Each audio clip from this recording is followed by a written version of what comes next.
Hi, it's Peter Hopley with you here on the Championship Tee Box at Gallagher's Canyon. I'm the executive golf professional here, standing on the first tee and overlooking the canyon behind us. We're going to talk about a couple of, or one swing thought specifically today to help fix something that you may have in your swing, which we typically call early extension. And really what that is when we lift up out of our posture too soon before we get into that critical hitting area.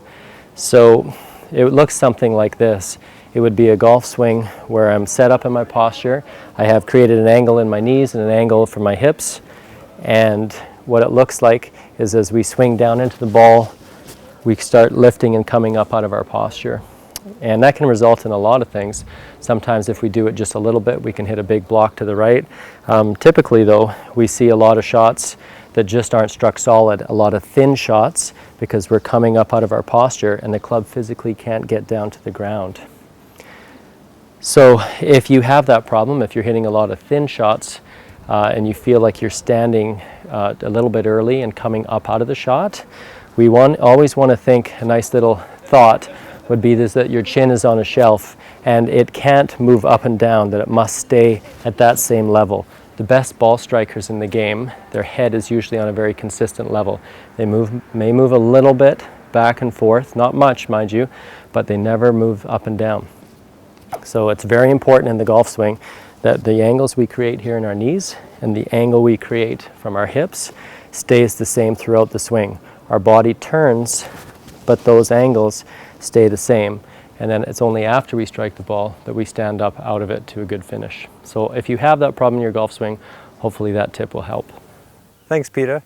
I'm Greg Redmond from Wave Physiotherapy. So that's early extension. Well, what usually causes early extension from a physical standpoint is the inability for the lower body and the upper body to move separately or disassociate. So a great exercise is called a disassociation plank. In that, you want to go down into the plank position, and then keeping your pelvis facing the ground, move your upper body as far as you can into a rotated position and back.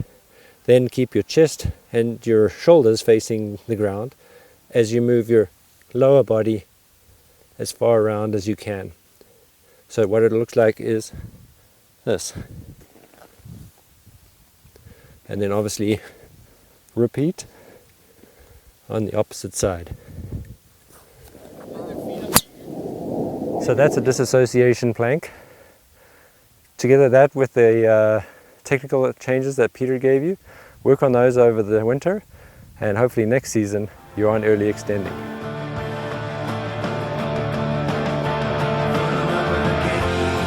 Sometimes you got to cry.